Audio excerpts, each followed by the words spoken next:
Bon matin à tous. Merci d'avoir été patients, de nous avoir entendus. Vous êtes très gentils. Écoutez, en allant sur la 640 ce matin, il y avait 2 déneigeurs en avant de nous qui nous attendaient pile poil au bon moment. Désolé pour le petit retard que ça nous a engendré. Encore une fois, merci beaucoup de me laisser venir enseigner la parole ici. Toujours un privilège, puis toujours content de vous voir. Donc, vous allez pouvoir ouvrir vos Bibles dans Acte 15.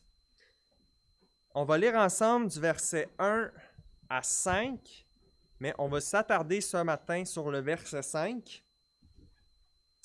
C'est un verset qu'on avait déjà exposé une partie, mais on va encore continuer à l'exposer ensemble. Donc, le titre de cette prédication, c'est bien évidemment le Concile de Jérusalem. Le chrétien doit-il obéir à la loi de Dieu pour aller au ciel? Et c'est la partie numéro 4.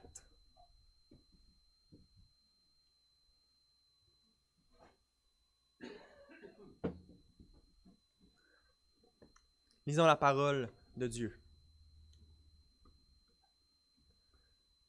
Quelques hommes venus de Judée enseignaient les frères en disant « Si vous n'êtes circoncis selon le rite de Moïse, vous ne pouvez être sauvés. » Paul et Barnabas eurent avec eux un débat et une vive discussion.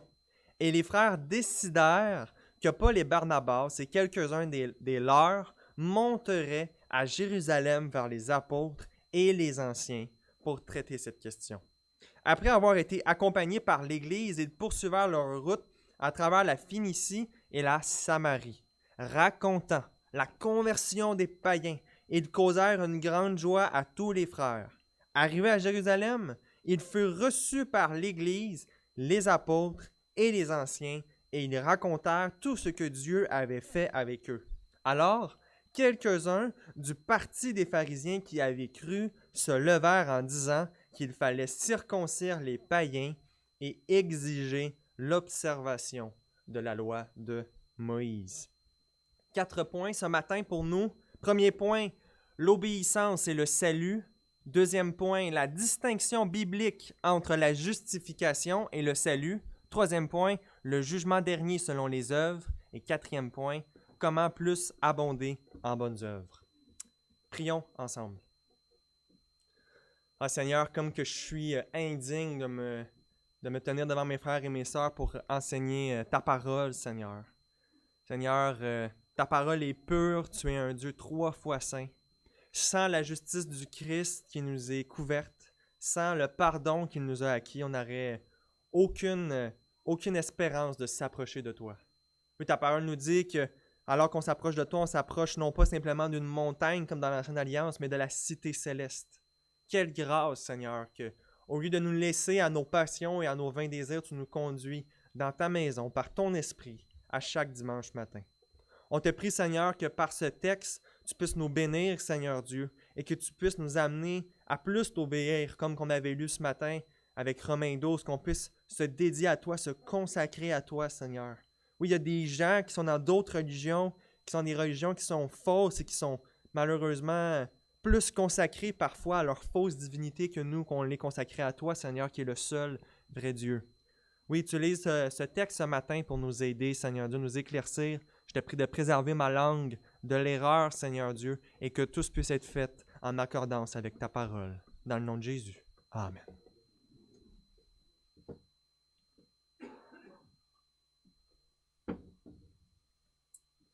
C'est Stephen Lawson, un théologien et pasteur réformé, qui racontait à un moment donné dans une prédication son expérience qu'il a eue d'aller jouer au football au collège. Il s'est fait recruter pour aller au football et qu'est-ce qui était de merveilleux avec le fait de jouer au football au collège, c'est que ça faisait que tous ses coûts étaient payés par l'équipe de football du collège. Il ne payait plus ses cours, il ne payait pas son équipement, il ne payait pas sa nourriture, il ne payait pas son logis. Tout ce qu'il voulait était fourni parce qu'il était dans le profil études sportives avec l'équipe de football. L'équipe de football voulait s'assurer qu'il n'y a rien qui vienne entraver ses pratiques et son amélioration en tant que sportif. Cependant, même si tout était gratuit et que tout lui était donné sans lui demander d'argent en retour, il fallait qu'il travaille fort. Il fallait qu'il travaille vraiment, vraiment fort. De nombreuses pratiques auxquelles il a assisté. Il raconte comment des fois, il se frappait tellement fort les uns les autres qu'il faisait des commotions cérébrales. Il ne pouvait même pas aller à ses cours. Le lendemain, des fois, il y avait des coéquipiers qui se brisaient des os et qui ne s'en rendaient même pas compte tellement qu'ils étaient tout le temps en train de s'entraîner. C'était gratuit, mais c'était très intense et c'était très demandant. C'est pas toujours évident quand on lit la parole de Dieu et qu'on comprend très clairement qu'on est sauvé par pure grâce, pas par nos œuvres, de bien comprendre la place des œuvres dans notre vie et la place de l'obéissance dans notre marche chrétienne. Hein, parfois, on va lire certains textes des Écritures et on va être un peu bousculé. Même parfois, si on est honnête, des fois, on se remet un peu en question quand on voit ce qui nous est demandé ou quand on voit le texte qui met de l'importance sur l'obéissance à Dieu. Des fois, ça peut même nous faire douter de notre propre salut, de notre propre destinée vers le ciel. Il y a des textes qui nous chamboulent un petit peu dans la parole. Et ce matin, j'aimerais qu'on effleure un peu ce sujet ensemble, qu'on regarde ça ensemble à l'aide de notre texte, en partant de notre texte d'Acte 15, parce que notre texte d'Acte 15 parle de ce sujet. Alors, commençons. Premier point, l'obéissance et le salut. Le verset 5 nous dit « Alors quelques-uns du parti des pharisiens qui avaient cru se levèrent en disant qu'il fallait circoncire les païens et exiger l'observation de la loi de Moïse. » En fait, ils sont en train de répéter ce qui a déjà été mentionné, qu'on a vu ensemble au verset 1, qui alors disait aux païens, ces mêmes pharisiens-là, « Si vous n'êtes circoncis selon le rite de Moïse, vous ne pouvez être sauvés. » Et on sait très bien, on l'a vu, que Paul et Barnabas se sont vraiment opposés à cette thèse-là, à cette compréhension-là de l'Évangile. Et Pierre, lui, de son côté, on va le voir dans les prochaines prédications, s'oppose lui aussi virilement à ça. Alors, dans le fond, Pierre, son argument, c'est un peu le suivant. Il va dire, ben regarde, ces gens-là, c'est des païens, et on voit clairement que Dieu les a sauvés. Dieu les a pardonnés de leurs péchés, on a vu l'Esprit Saint en eux, on a vu le ciel s'ouvrir pour eux, et Dieu ne leur a pas demandé la circoncision pour les sauver. Dieu n'a pas eu besoin de la circoncision pour les sauver. Dieu ne leur a pas attendu qu'ils obéissent à la loi de Moïse pour être sauvés. On voit clairement que sans la loi de Moïse et sans la circoncision, ils sont sauvés.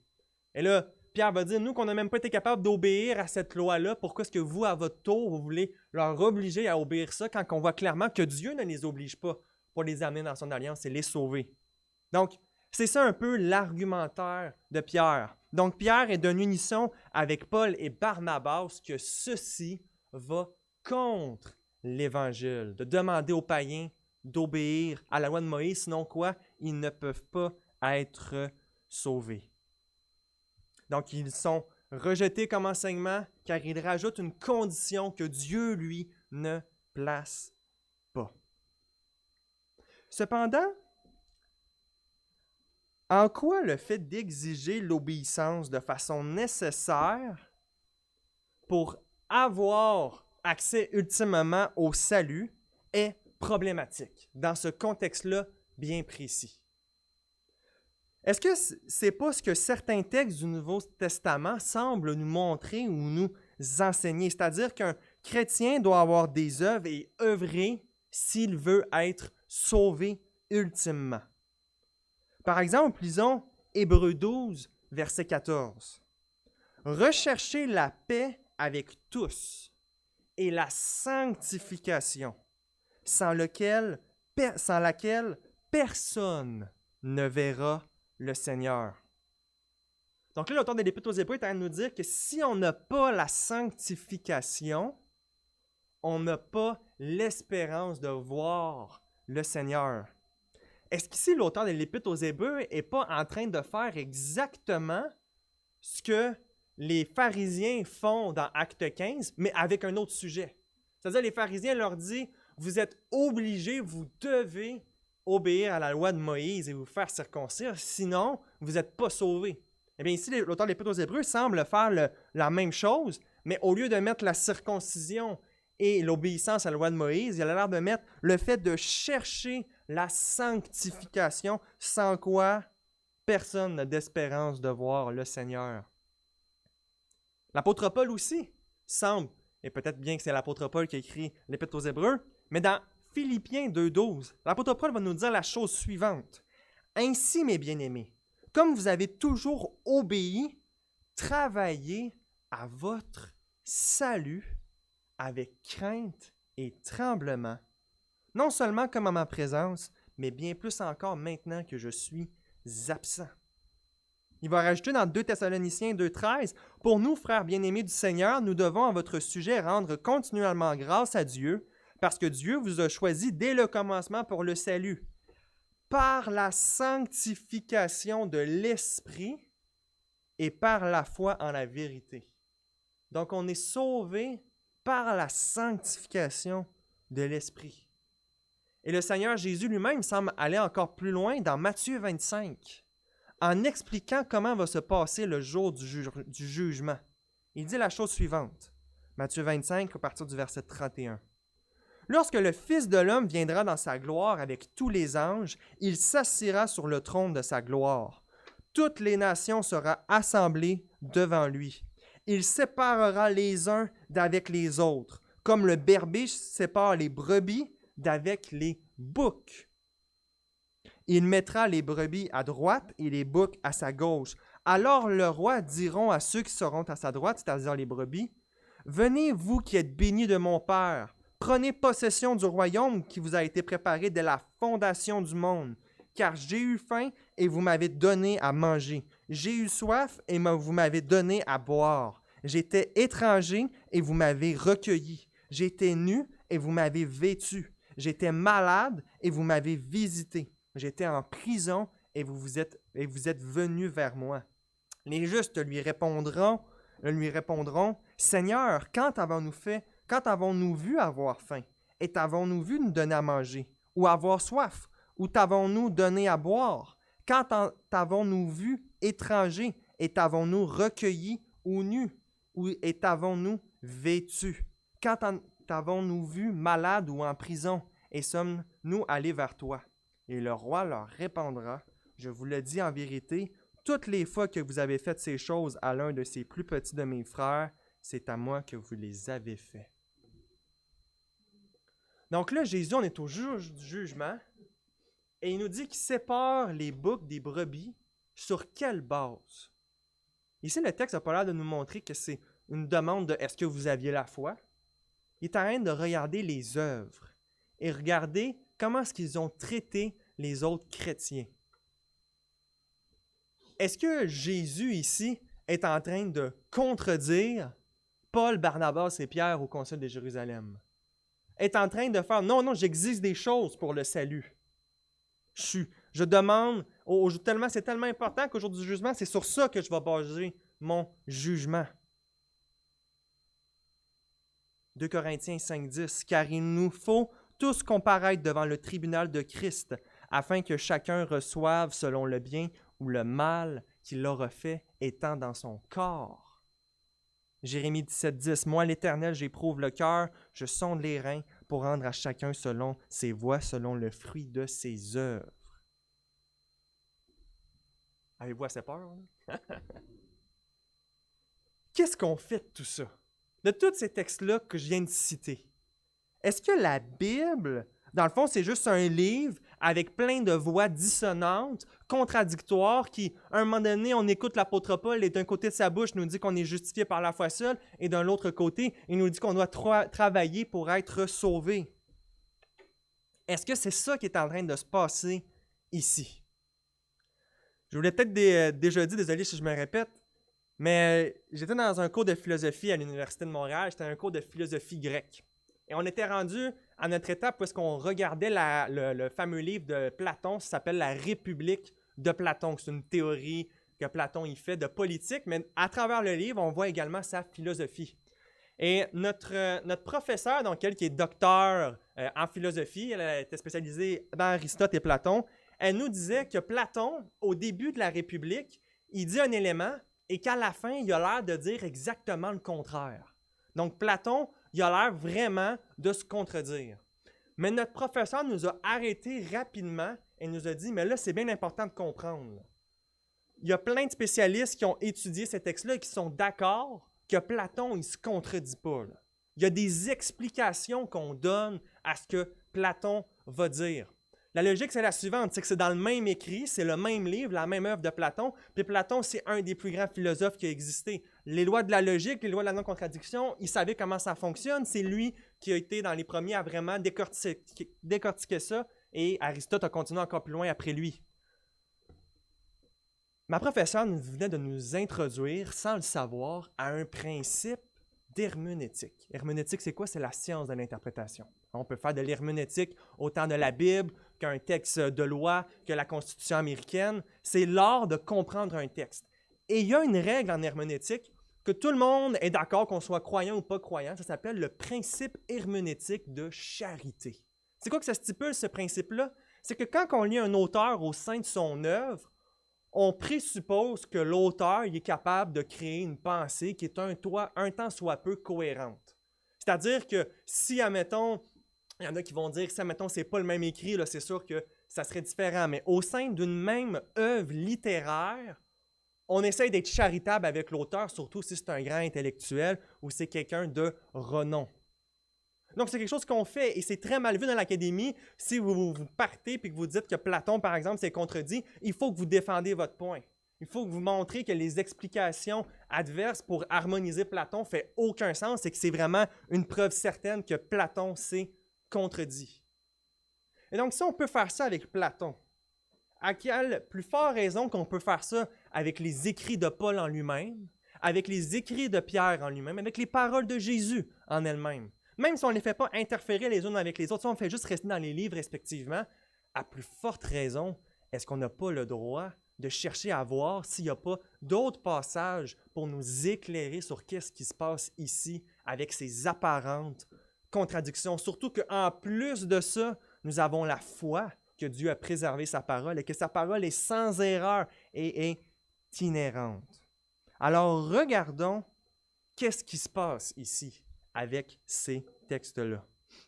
Deuxième point, la distinction biblique entre la justification et le salut.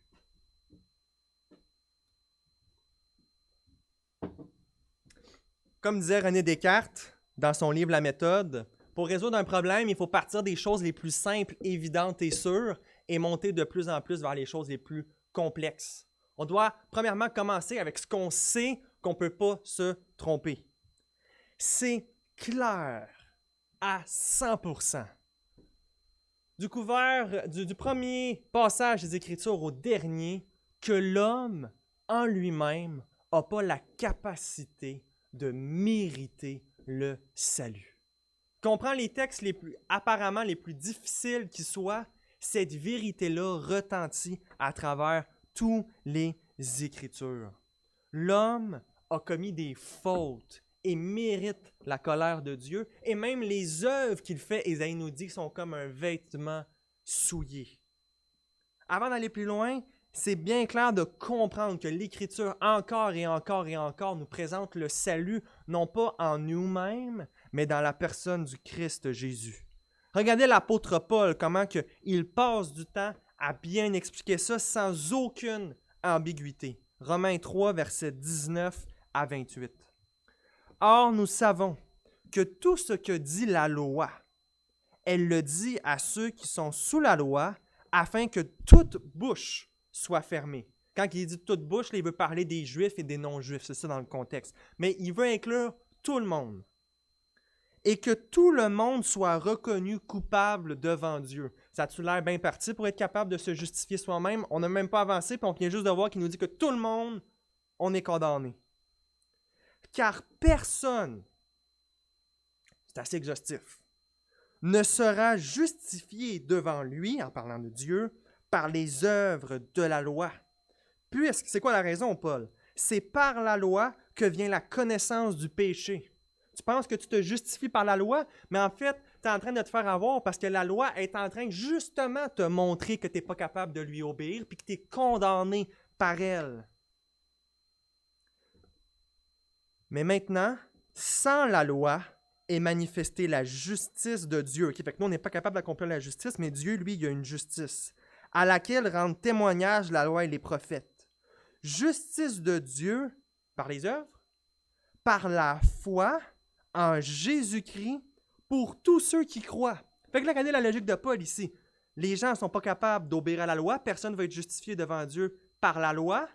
Donc, Dieu les rend capables d'être justifiés par un autre moyen que leur obéissance à la loi, c'est-à-dire en Christ Jésus. C'est là que se cache la justice de Dieu, non pas dans le pécheur, mais à l'extérieur du pécheur, dans la personne du Christ. Et c'est par la foi qu'il est justifié.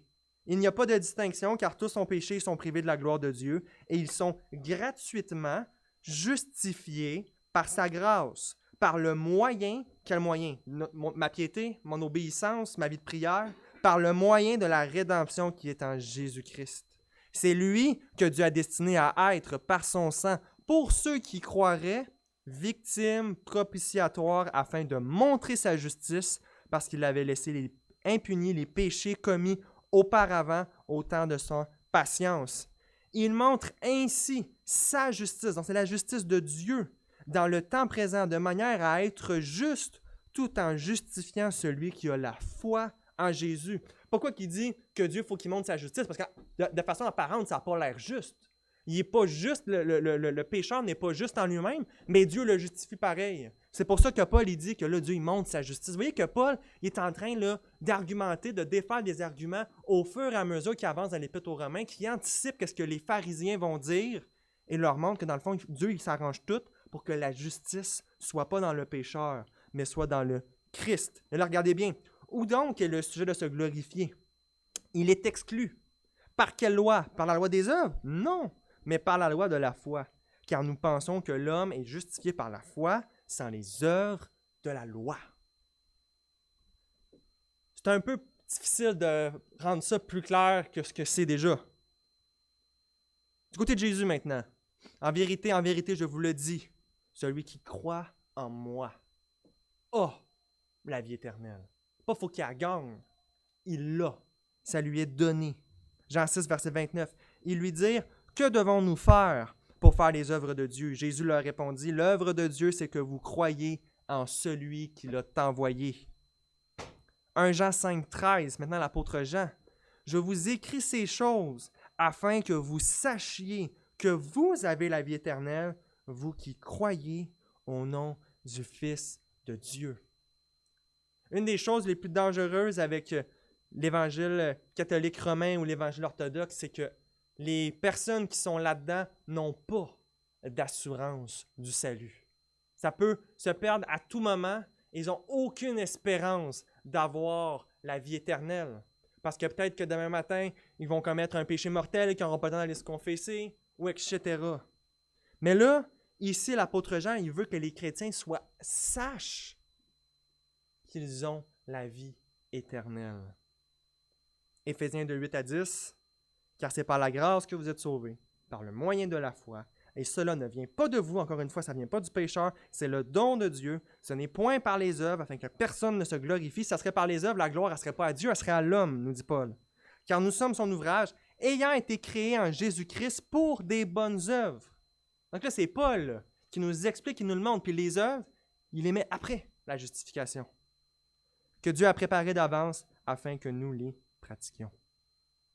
Donc la Bible montre clairement qu'au niveau de la justification, donc c'est-à-dire comment devant Dieu est-ce qu'on est déclaré juste? C'est quoi les termes? Au niveau de la justification, tout se passe à l'extérieur du pécheur. C'est-à-dire qu'on a péché, on mérite une dette éternelle, et Dieu décide de nous pardonner en Christ. C'est comme si vous me devriez 2 millions de dollars et j'efface votre dette. Absolument. Je dis non, c'est beau, je l'ai payé. Plus besoin de me la redonner.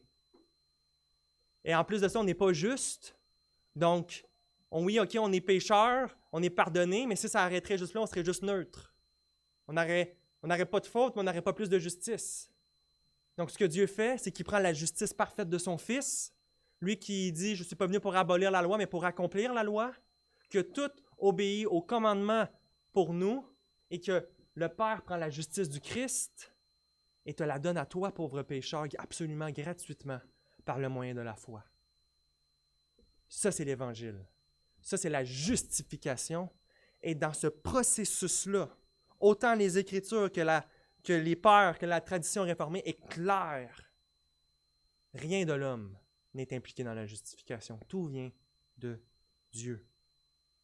Clément de Rome, père de l'Église entre 92 et 97, nous aussi, par conséquent, qui avons été appelés en Jésus-Christ par cette même volonté, ce n'est point par nous-mêmes que nous sommes justifiés, ni par notre sagesse, ou notre intelligence, ou notre piété, ni par les œuvres accomplies dans la sainteté de notre cœur. C'est par la foi, et c'est par elle que le Dieu Tout-Puissant a justifié tous les hommes depuis le commencement. Théodoré de Cire, un autre père du 4e siècle, justifié gratuitement par sa grâce, par la rédemption qui est dans le Christ Jésus, encore une fois, la même logique que Paul, c'est à l'extérieur de nous. En apportant la foi seule, nous avons reçu le pardon des péchés, puisque le Christ Seigneur a offert son propre corps comme une rançon pour nous, celui que Dieu a établi comme propitiatoire par son sang, efficace par la foi. Un dernier, Marius Victorianus, notre réconciliation avec Dieu ne se fait pas par nos œuvres, mais par la foi seule en Christ. C'est un père qui est décédé encore dans les années 400 à peu près. Je vous dis ça parce que je ne veux jamais de toute votre vie que vous doutiez de la grâce de Dieu et de cette doctrine-là qui, peu importe ce qui se passe dans votre vie, reste vraie, que vous n'avez rien fait pour être sauvé, que Dieu a juste simplement eu miséricorde de vous. Et que si ça n'aurait pas été de sa miséricorde, vous auriez été comme n'importe quelle personne qui sont dans leur maison et se versent dans du péché, dans des divertissements au lieu de venir adorer Dieu en son saint jour. Vous n'aurez été pas plus différent que personne d'autre sur cette terre.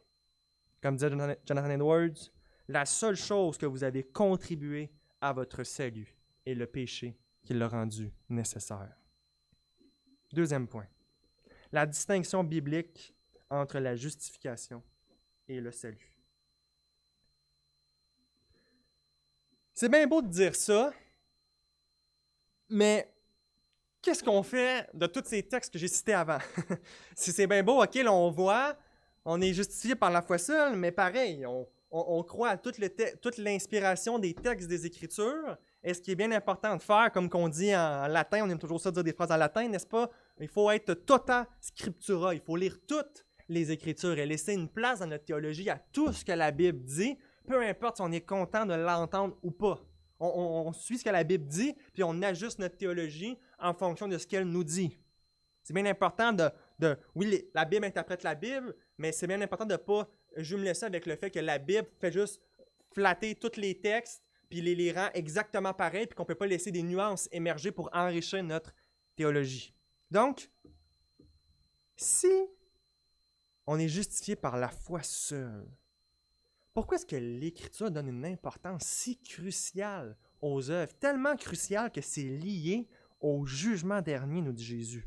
Puis, pourquoi, si on est justifié par la foi seule, que c'est par pure grâce, il y a un langage sotériologique aux œuvres qui est donné dans les textes qu'on a vus?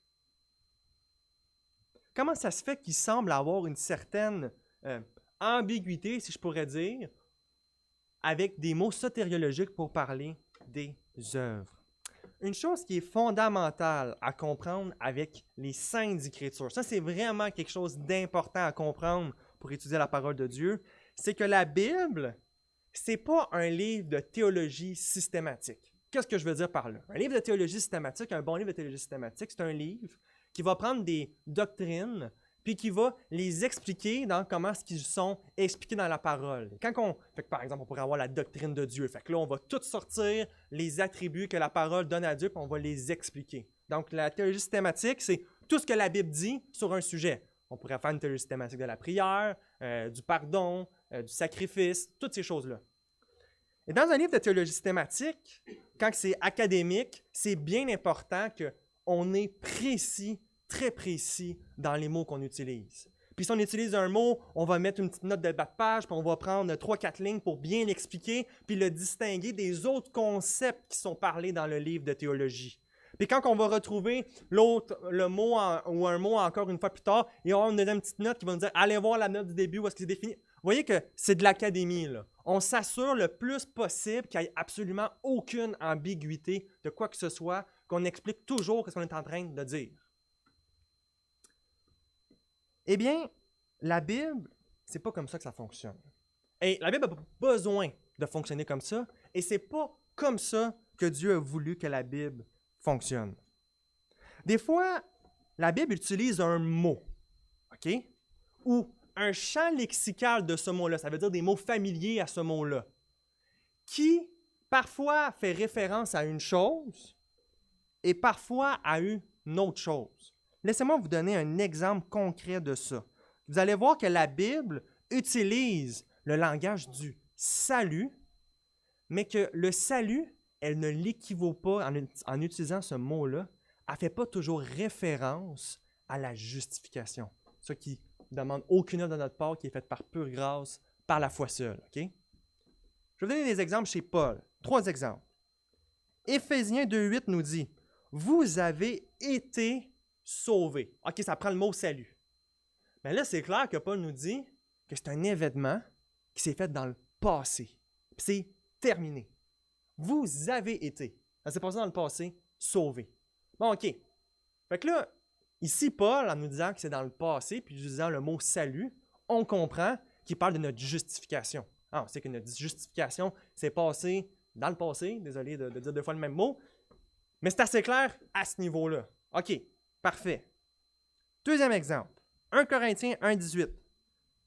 Il dit que nous sommes en train d'être sauvés.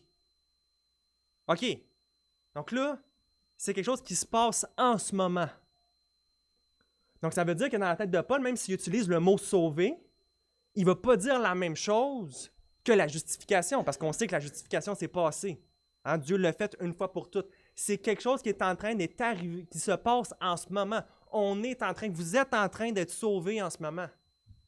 Donc à quoi Paul fait référence ici? Ici, Paul, il fait référence au fait que Dieu il nous sanctifie, il nous transforme. Ça fait référence dans le contexte à la sanctification. OK! Fait que là, Paul, il utilise le mot « sauver », mais il n'est pas en train de parler de la justification qui est arrivée une fois pour toutes. Il est en train de parler de la vie chrétienne, qu'on est en train d'être sauvé, qu'on s'approche vers le ciel, qu'on est sanctifié. Troisième exemple. Dans Romains 13, verset 1, il dit « Le salut est plus près de nous maintenant que lorsque nous avons cru. » OK. Il utilise encore le mot « salut ». Là, de quoi il parle? Il nous dit « Le salut est plus près de nous que lorsque nous avons cru. » Il est en train de le mettre dans le futur. Donc là, on n'est pas dans le passé avec la justification. On n'est pas en train d'être sauvé par la sanctification. Là, c'est dans le futur. Fait que c'est quoi le salut qui s'en vient, là, puis que comparé à quand on a été justifié, on s'approche et on est plus près de ce salut-là. Ben, c'est quoi? C'est le fait qu'on va être dans la gloire, qu'on va être complètement délivré du péché, qu'on va être auprès du Seigneur. Donc, il utilise le mot « salut » pour parler de ça, c'est-à-dire la glorification. C'est le mot technique pour dire que c'est là qu'on va être délivré complètement de tous nos péchés. Fait que Paul utilise le mot « salut », on a vu dans 3 exemples, pour parler de 3 affaires complètement différentes. Là, peut-être que vous avez envie de me dire, ben voyons, pourquoi c'est compliqué de même? Pourquoi il ne fait pas juste utiliser les mêmes mots tout le temps, comme ça, il n'y a personne qui chicane, puis on comprend toute la même chose? Mais vous savez, dans la vie, il y a des choses qui sont bonnes, mais qui sont compliquées.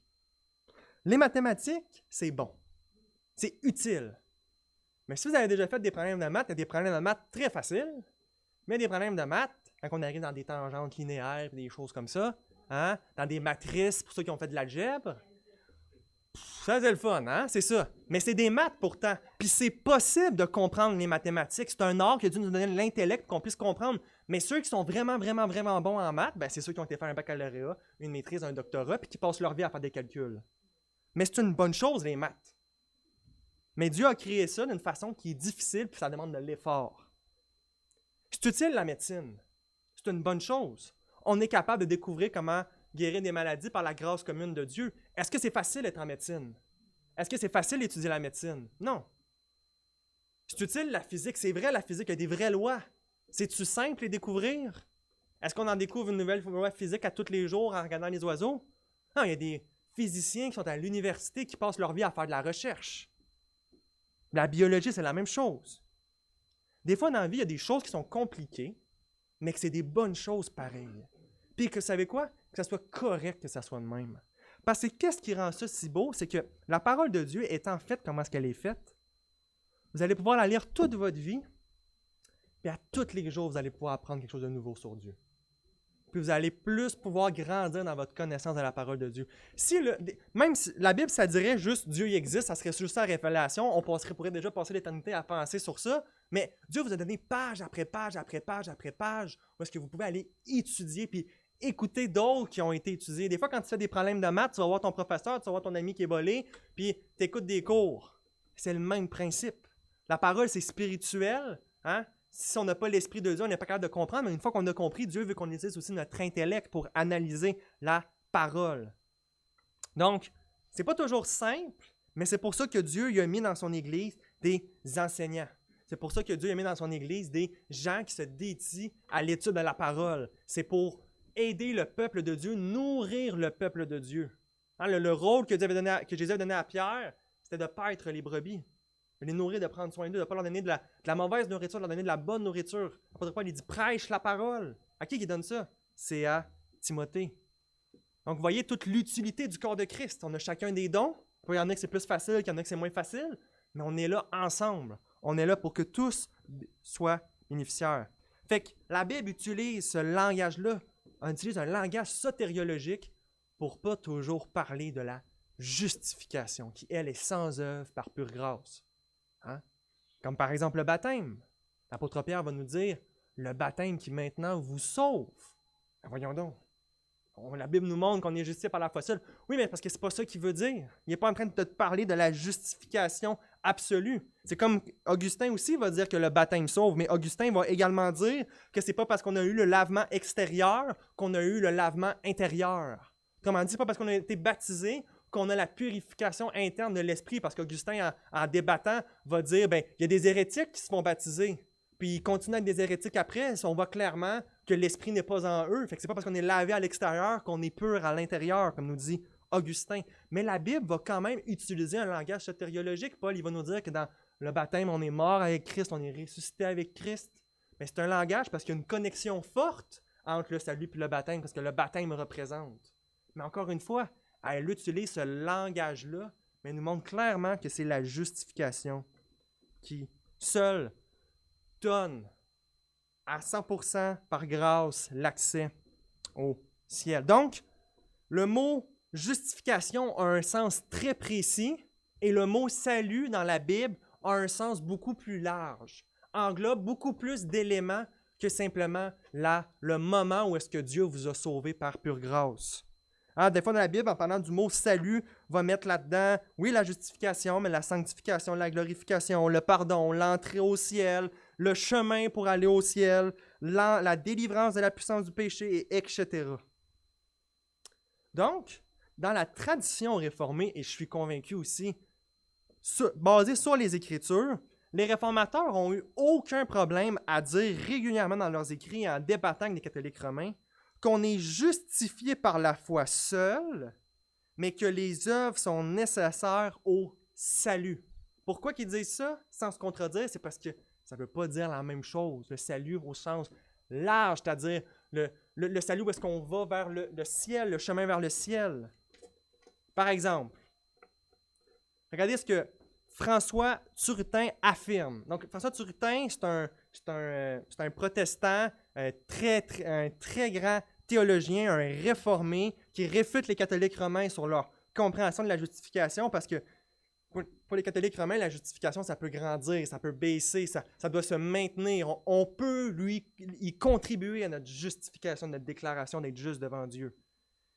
Et Turretin affirme, sans aucune gêne, que pour être sauvé, on distingue, pour être sauvé, il faut avoir les œuvres. C'est absolument nécessaire. Regardez par exemple ce qu'il dit. « Nous ne confondons pas pour autant la loi et l'Évangile. » Il dit ça après avoir affirmé qu'on a besoin des œuvres pour être sauvé. « Et nous n'interférons pas avec la justification gratuite par la foi seule.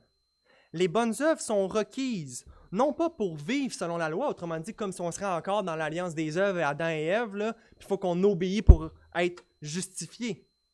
Non, mais parce que nous vivons de l'Évangile. Donc, en parlant des œuvres, il dit, non pas comme les causes pour lesquelles la vie nous est donnée, fait que les raisons pourquoi est-ce que vous êtes complètement justifiés, c'est pas par les œuvres, mais comme les effets qui témoignent de la vie qui nous a été donnée.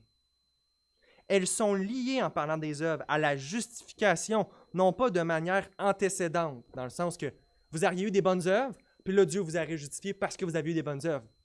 Turretin dit non, c'est pas ça. C'est pas de façon antécédente. Efficace, c'est-à-dire que vos œuvres ont donné le salut en eux-mêmes. Et méritoire. Vous ne gagnez pas votre justification, vous n'augmentez pas dans la justification, c'est absolu, c'est fait à la croix. C'est fait, ce qui nous mérite le salut, c'est la justice du Christ. Mais de manière conséquente, fait qu'ils suivent la justification et déclarative. C'est-à-dire que ça déclare que vous êtes sauvés. Donc, vous voyez, quand il dit ça, c'est dans ce sens-là qu'il dit que les œuvres sont nécessaires pour le salut. Le pasteur réformé Travis Fentiman dit « La condition des bonnes œuvres a été comprise par les réformateurs en cohérence avec la justification par la foi seule. Comme n'étant pas méritoires, elles ne sont pas le fondement sur lequel repose ou dépend notre salut. Le salut éternel ne peut être perdu et le Christ ne laissera pas ses brebis périr. Cependant, les œuvres sont véritablement une cause sine qua non, c'est-à-dire sans quoi rien, sans quoi il n'y a pas de salut. » Puis Gérard Turvos va dire « Chez Paul, comme dans l'Ancien Testament, la sainteté est une condition indispensable, mais non méritoire pour recevoir l'héritage. » Donc, oui, sans la sanctification, personne ne verra le Seigneur. C'est vrai, ça. Mais ici, l'apôtre Paul, ou l'auteur de l'Épître aux Hébreux plutôt, il n'est pas en train de nous dire que dans notre justification, on a besoin d'y mettre du sien, puis que notre justification dépend de notre niveau de sainteté intérieure. Non, il nous dit que si on a la foi, les œuvres vont venir par nécessité. Donc, si tu n'as pas les œuvres, tu ne verras pas Dieu, tu ne verras pas le ciel, car si tu n'as pas les œuvres, tu n'as pas la foi. C'est aussi simple que ça. C'est comme ça que les œuvres sont nécessaires, non pas de façon méritoire, comme si, grâce à elles, là, on mérite, on est assez bon pour aller au ciel. Mais comme nous dit Turretin, il nous présente qu'on a la vraie foi, qu'on est justifié. C'est ça que Jacques dit dans Jacques 2,18 quand il dit « Moi, par mes œuvres, je te montrerai ma foi. » Qu'est-ce qu'il est en train de dire, Jacques, ici? Jacques est en train de dire ici que les œuvres ont un aspect déclaratif. Jacques est en train de montrer ici que les œuvres, un des rôles, c'est démontrer la foi. C'est là après ça qu'il commence à parler d'Abraham et tout ça, puis qu'il dit « Regardez, il n'a pas été justifié par la foi seule, mais avec les œuvres aussi. » Parce qu'Abraham a été sacrifié son fils Isaac, donc ça a été démonstratif de la foi qu'il avait reçue. Puis, même encore là, au niveau de la justification dans Jacques, ça c'est un autre détail, mais on peut encore montrer que Jacques a une compréhension un petit peu différente de ça veut dire quoi le mot justification que l'apôtre Paul, mais ça, c'est un autre détail. Donc, c'est obligatoire d'avoir les œuvres si on a la foi. L'un ne vient pas sans l'autre. C'est obligatoire, c'est nécessaire, c'est tellement certain qu'on peut dire que sans les œuvres, on ne verra pas le Seigneur parce que ça revient à dire qu'on n'a pas la foi. L'apôtre Paul nous dit dans Romains 6,1 « Que dirons-nous donc? Demeurions-nous dans le péché afin que la grâce abonde? Loin de là. Nous qui sommes morts au péché, comment vivrions-nous encore dans le péché? » Ce que je viens de définir là, la doctrine de la justification par la foi seule, il y en a qui vont dire ça peut pas être cohérent cette doctrine-là parce que ça l'incite à la débauche. Ça l'incite pas. Le fait que je vous dis que vous êtes sauvés et que vous n'avez rien à faire pour mériter le salut, il y en a qui vont me dire, des catholiques quand même vont me dire, ben, les gens quand ils vont retourner chez eux, là, quand ils vont vivre leur semaine, là, ils ne chercheront pas la piété parce qu'ils disent « Ah, ben je suis sauvé, j'ai rien à faire. » Ça ne m'inquiète pas, vous savez, de recevoir cette objection-là. Parce que c'est exactement l'objection que Paul anticipe à ce qu'il enseigne. Il anticipe que il fait ça plein de fois à Paul dans Romains. Il anticipe des questions par rapport à ce qu'il vient d'enseigner, puis il anticipe comment les gens vont le comprendre, puis il réfute ce qu'ils vont dire. Comme par exemple dans Romains 9. Il dit que Dieu il nous choisit avant la fondation du monde, puis qu'avant même que Ésaü naisse, le choix était déjà fait entre les deux fils. Puis là, il dit, y aurait-il de l'injustice en Dieu? T'sais, il anticipe de ce qu'il vient enseigner. Il y en a qui vont donner cet argument-là. Fait que si Paul anticipe qu'il va avoir comme objection, ben là, on est tous bien vivre dans le péché, tant qu'à y être. Ben, ça ne me gêne pas pantoute d'avoir cette objection-là, moi aussi, à ce que j'enseigne. Ça montre que je comprends l'Évangile de la même façon que lui. Paul avait comme objection que ce qu'il enseignait, c'était la débauche. Il a dit jamais de la vie. Vous êtes morts en Christ, vous vous appartenez plus. Maintenant, vous vivez en Christ. Comment est-ce que vous pourriez, en étant sauvé, continuer dans le péché? Comment ça se pourrait qu'un chrétien, il veut demeurer dans son péché? Bien sûr, il lutte, il tombe, il y a des chutes, mais il y a en lui le désir de la sainteté. Cette recherche-là de voir Dieu. Puis quand il voit que son désir diminue puis qu'il s'éloigne, le Seigneur le ramène et le brise sous son péché.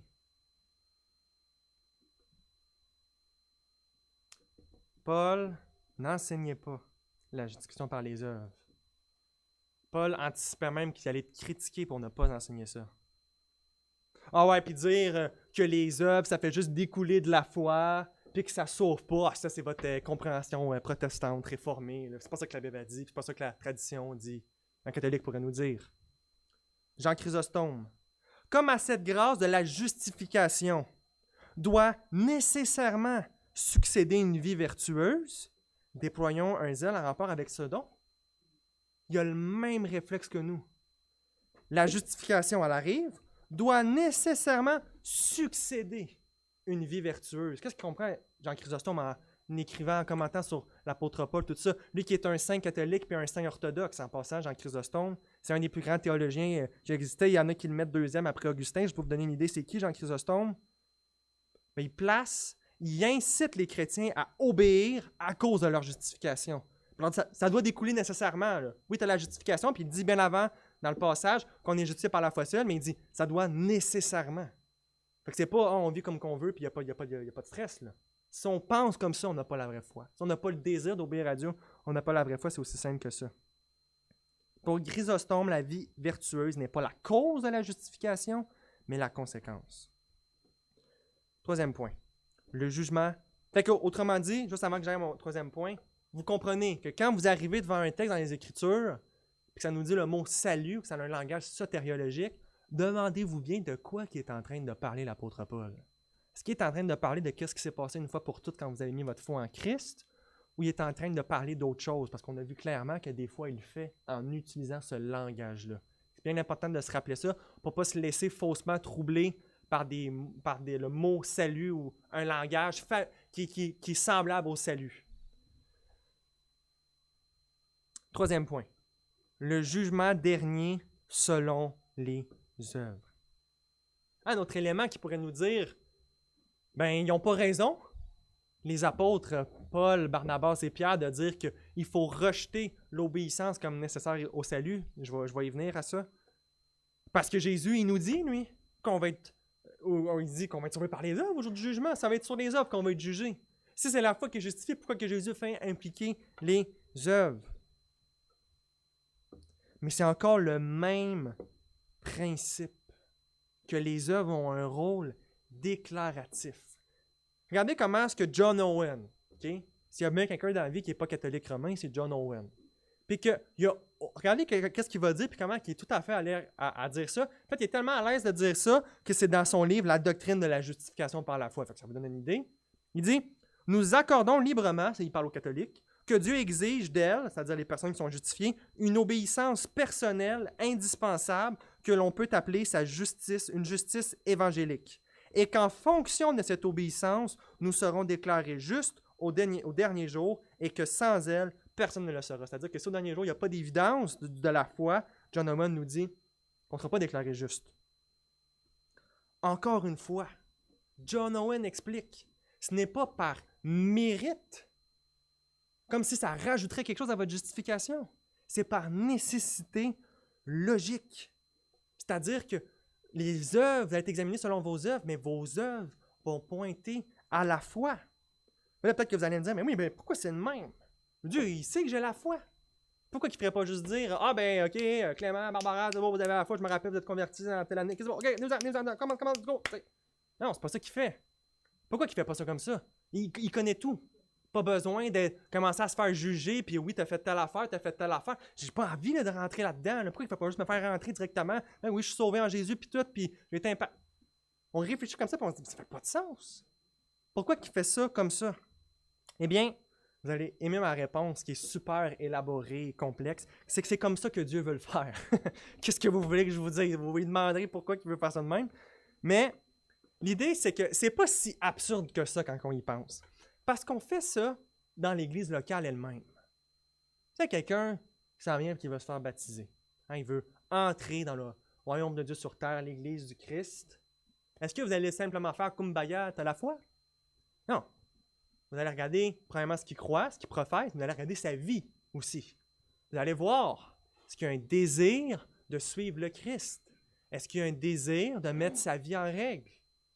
Est-ce qu'il y a des péchés dans sa vie qu'il ne veut pas abandonner pour le Seigneur? On ne demande pas une obéissance parfaite. Là. On ne demande pas qu'en un jour, vous devenez l'apôtre Paul. Là. On s'entend. Là. Mais est-ce qu'il y a ce désir-là, cette recherche-là de la sainteté? Est-ce que Dieu vous discipline? Est-ce que vous aimez Dieu, puis que quand vous voyez que vous ne l'aimez pas, ça vous brise, puis que vous êtes tanné de vous-même, puis que vous avez juste sorte d'être délivré de comme on dit en bon québécois, de ce Moses de chair-là? Est-ce que ça vous décrit? Ben, c'est ça qu'on ferait avec la personne qu'on veut baptiser. Ça va être le même principe au jour du jugement. Hein? On réfléchit de cause à effet. Par exemple, si ma femme arrive dans la cuisine et qu'elle voit que tout est en bordel et qu'il n'y a rien qui est ramassé, elle va déduire logiquement que je me suis fait à manger. Vous allez voir, tu sais. Elle prend les conséquences et elle remonte à la cause. C'est le même principe ici. Les œuvres sont utilisées non pas parce qu'elles sont méritoires, mais parce qu'elles sont les conséquences, ce qu'on voit visiblement, qui remontent à la cause qui nous intéresse, c'est-à-dire la foi. Puis que l'Écriture nous dit encore et encore que c'est par là, c'est par ce moyen-là que Dieu vous donne la justice du Christ, pas par les œuvres. Donc c'est pour ça qu'on est au jour du jugement examiné selon nos œuvres. François Turtin, encore une fois, personne ne peut être glorifié au ciel s'il n'a pas été sanctifié sur la terre par la recherche de la sainteté et l'obéissance à la loi. Encore une fois, pas méritoire, déclaratif, des preuves. Là, il y en a qui vont me dire il est dur ton sermon un matin, Daniel. Je pensais que j'allais être encouragé en venant à l'église, là, mais ce que tu me dis, ça me fait peur. Là. Moi, je regarde à ma vie, là, je regarde au peu de fruits de ma vie, je regarde à tous mes péchés, je retourne dans les mêmes péchés encore et encore. Là. Ce que tu me dis un matin, ça me fait quasiment peur d'arriver au jour du jugement. Je me dis, voyons, je me suis dû perdu tout ce temps-là, puis c'était pas sincère ma marche avec le Seigneur. Chrétien, ton assurance dans la foi, même si tu vas être jugé selon les œuvres au jour du jugement, repose pas sur toi, mais dans le Christ. Rappelle-toi, les œuvres sont utilisées pour remonter à la source. Ils ne sont pas utilisés comme base. « Ah, ok, il en a fait assez. Ah, c'est bon, ok, il est rendu à 20 points. Ok, on le laisse rentrer. » Non, ils sont là pour montrer. On reconnaît un arbre. Comment? À ses fruits, nous dit Jésus. C'est le même principe au jour du jugement. Tu n'as pas un niveau à atteindre de sanctification pour entrer au ciel. Mais la simple présence d'un désir en toi d'être avec Dieu, le simple amour que tu as pour les frères et les sœurs, les simples réflexions que tu te dirais que j'aurais envie de parler à cette personne-là, c'est tous des fruits qui ne viennent pas de ta chair. C'est des fruits qui viennent de l'Esprit Saint qui est en toi. Et l'Esprit Saint, nous dit les Écritures, est un gage. Un gage, c'est quoi? Je t'envoie de l'argent pour te promettre que j'achète ton affaire. Un gage de la vie éternelle. La présence de l'Esprit Saint dans ta vie. Un non-croyant, là, il ne se pose pas la question quand il parle à un ami, puis il ne se culpabilise pas lui-même parce qu'il évangélise pas, il ne pense même pas à ça. Enfin, il ne passe même pas la tête de vouloir aimer son prochain ou d'être abattu sur le poids de son péché. C'est tous des signes de vie spirituelle. C'est pas des signes de mort. Là. Le larron sur la croix, il va être jugé par les œuvres, comme tout le monde. Il a confessé Christ, il a rabroué l'autre larron qui était là et qui insultait le Seigneur, et il a déclaré, il a supplié le Seigneur Jésus d'avoir compassion de lui au jour qui va revenir. Et qu'est-ce qu'il lui dit? Il lui dit, aujourd'hui même, tu vas être avec moi dans le paradis. Il n'y avait pas un nombre d'œuvres à atteindre. Il n'aura pas beaucoup au jour du jugement. Là. Il va en avoir 2, 3, là, si c'est pas moins. Il est dans la gloire. Il est auprès du Seigneur. Donc, au jour du jugement, c'est pas des standards, mais c'est la présence des fruits de l'Esprit dans ta vie. Et ça revient à la même chose de te dire que tu es... C'est tout à fait cohérent que de dire que tu es justifié par la foi seule, parce que c'est vers là que ça te montre. Oui, tes fruits ne sont pas parfaits. Tes fruits ne sont pas parfaits. Il en manque. Il y a des fruits qui sont là, qui ne devraient pas être là. Mais si l'objectif c'est d'être parfait pour le jour du jugement, pourquoi est-ce que... Puis que c'était ça qui devrait donner une assurance que tu sois parfait, pourquoi est-ce que Jésus il te commande dans notre Père de prier à tous les jours? Pardonne-nous nos offenses. S'il s'attendait à ce que tout soit parfait et que tout soit tout le temps beau tout le temps, pourquoi est-ce qu'il te demande de demander pardon pour tes péchés si tu n'en commets plus? Ô chrétien, le Christ, c'est l'ami des pécheurs. Le Christ, c'est le bon berger devant ceux qui sont dans l'Évangile. C'est le bon berger devant les brebis perdues. Rappelle-toi de ce Jésus-là qui était ému devant cette foule-là qui n'avait pas de berger. C'est le berger qui va chercher les brebis qui s'éloignent, qui n'abandonne pas. Qu'est-ce que Dieu te promet encore et encore dans l'Ancien Testament? Je ne te délaisserai point. Je ne t'abandonnerai point. C'est une promesse. Si tu peines sur tes fautes, chrétien, si ta croix est lourde, sache que le Christ t'aime. Et que même si ton cœur est froid pour lui, il t'aime. Son amour est tel pour les pécheurs, pour le pécheur repentant. Son amour est tel, nous dit l'Écriture, que les anges, vous imaginez ce qu'ils voient les anges? Vous imaginez la réalité qu'ils expérimentent qui sont dans la présence de Dieu. Ils peuvent s'empêcher de chanter les gloires de Dieu comme on voit dans Isaïe 6. La parole nous dit que les anges veulent plonger leur regard dans ce qu'on parle à tous les dimanches, vous et moi, puis tout ce que vous voyez dans votre Bible le matin en la lisant. Réalisez ça. Christ n'est pas mort pour des anges. Les anges qui sont rebellés contre Dieu, ils s'en vont en enfer, c'est fini. Aucune espérance pour eux. Les anges qui sont au ciel, malgré leur nature grande, leur gloire, Dieu n'est jamais mort pour eux. Mais vous êtes créés à son image. Il est mort pour vous. Comme disait Richard Sibbes, une mère est plus tendre envers le plus malade et le plus faible de ses enfants. De même, le Christ, avec une grande miséricorde, est porté vers les plus faibles. Ah, vous êtes faible? Parfait. Vous êtes exactement le chrétien que Christ a compassion. Et que le chrétien que Christ aime et prend soin. Christ est en colère contre les orgueilleux et ceux qui se croient justes en eux-mêmes, à leurs propres yeux, dans leur propre intelligence. Mais pour les pécheurs qui n'osent même pas lever les yeux au ciel, son cœur est plus chaleureux que 1000 soleils réunis. Il n'y a rien qui dépasse l'amour de Christ pour le chrétien. Rien.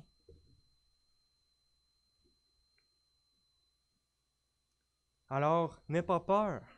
Si tu es en Christ, tu as mis ta foi en Christ, la Bible te donne l'espérance, l'assurance du salut. Oui, elle utilise des avertissements des fois pour nous mettre un peu la frousse, mais encore là, ça fait partie du principe de Dieu pour nous sanctifier. On pourrait dire de cette façon-là qu'un apôtre Paul, on est en train d'être sauvé. C'est pas la justification, vous en rappelez? Quatrième point. Comment plus abonder en bonnes œuvres? Là, j'ai bientôt fini. Je vois qu'il dépasse mon temps. Comment plus abonder en bonnes œuvres? Parce que c'est ça le but. On ne veut pas juste avoir une théologie des œuvres, puis leur lien avec le jugement, avec le jugement dernier, puis après ça, ben, bon, on fait rien, là. Comment abonder plus en bonnes œuvres? Il y a plusieurs raisons que l'Écriture nous donne de donner en bonnes œuvres. La peur du jugement, si on persévère dans le péché ici, il y a des conséquences. Quand ça nous dit que Dieu rend chacun selon ses œuvres.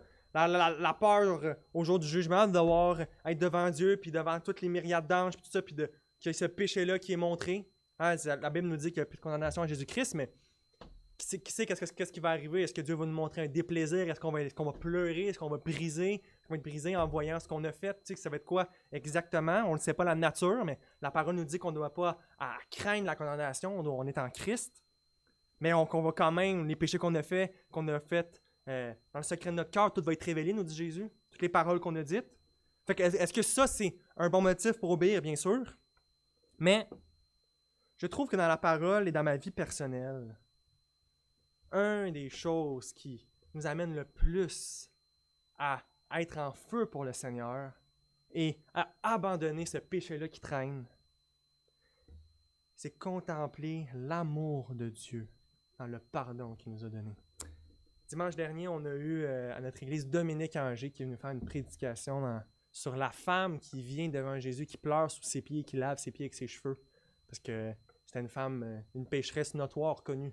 Je vous invite à aller écouter cette prédication, elle était phénoménale. C'est vraiment, vraiment édifiant. Puis, la petite sa prédication, c'était quoi déjà? C'était un grand pardon et une grande passion, en voulant dire que plus qu'on contemplait la grandeur du pardon puis la misère de notre nature puis de nos fautes, ben, plus qu'on était heureux puis qu'on aimait le Seigneur pour ce qu'il avait fait. Vous savez comment j'aime Augustin?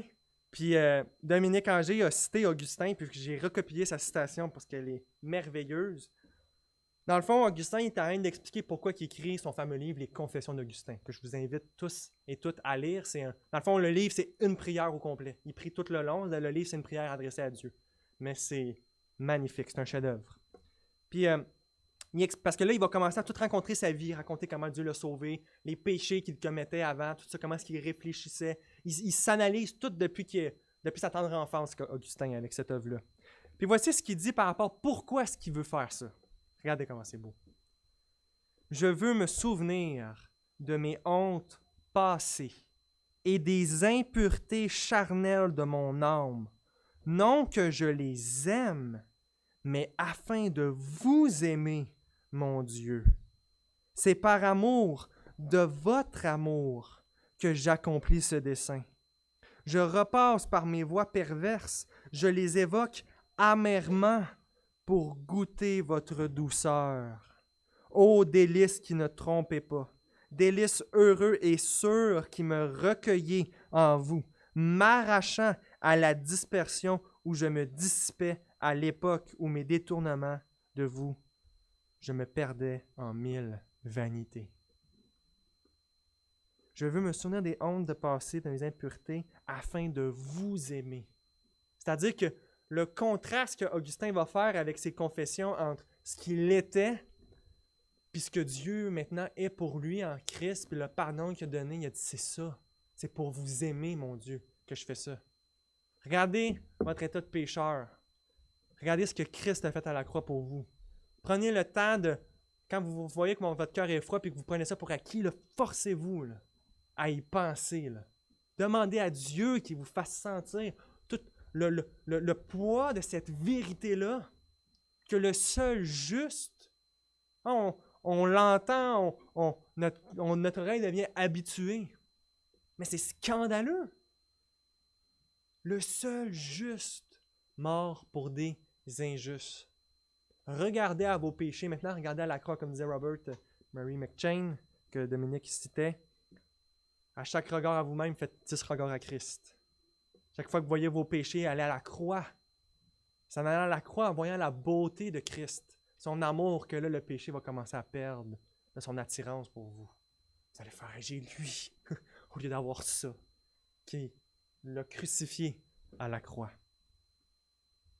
Dominique Angers dit, l'idée n'est pas de se flageller soi-même, mais de se remémorer l'immensité du pardon que Dieu nous accorde. Donc, ici, les apôtres qu'on a vus dans notre texte ont rejeté le fait de rendre nécessaire l'obéissance à la loi de Moïse, comme sens au mot salut, pour qu'il soit sauvé. Mais la raison, c'est parce que dans le contexte, il ne parle pas du salut au sens large, mais on va parler spécifiquement de la justification. C'est pour ça qu'ils rejettent leur doctrine, parce qu'on est dans la justification, et qu'à d'autres endroits, il va nous dire que sans la sanctification, on ne peut pas voir le Seigneur, parce qu'on parle d'un salut au sens large. Et on n'est pas là en train de parler spécifiquement de la justification. Donc, quand vous voyez le mot salut, analysez ce que Paul est en train de regarder, puis vous allez voir que ça vous allez mieux comprendre ce que l'apôtre Paul est en train de dire. Prions. Seigneur notre Dieu, merci pour ta grâce, Seigneur. Seigneur, fais-nous exceller dans les œuvres bonnes. Oui, Seigneur, qu'on puisse t'obéir, qu'on puisse être rempli de bons fruits pour ce jour de jugement. Oui, Seigneur, je te prie qu'on puisse, comme ta parole nous dit, nous préparer à ce jour, à se préparer avec joie, avec espérance, en sachant, comme nous dit ta parole dans Romains 8, que rien ne nous séparera de l'amour de Dieu. Merci, Seigneur, pour ce pardon. Et pardon, Seigneur, pardon pour toutes les fois où nous sommes comme ces gens qui tentaient de réfuter Paul en disant, ben là, si la grâce est comme ça, que le péché abonde pour que la grâce surabonde. Ou est-ce qu'on sait que tu vas nous pardonner et c'est comme ça qu'on reste tranquille à commettre notre péché? Ah, pardon, Seigneur. Une telle honte, une telle haine, un tel péché que nous commettons en réfléchissant comme ça. Mais nous te remercions de ta compassion et de ta patience envers nous. On te remercie qu'on est dans une alliance de grâce avec toi, qu'on n'est pas là en train de mériter ta faveur ou ton amour. Mais par notre foi, Seigneur, à cause qu'on a la foi, fais profiler en nous les bonnes œuvres pour ta gloire. Amen.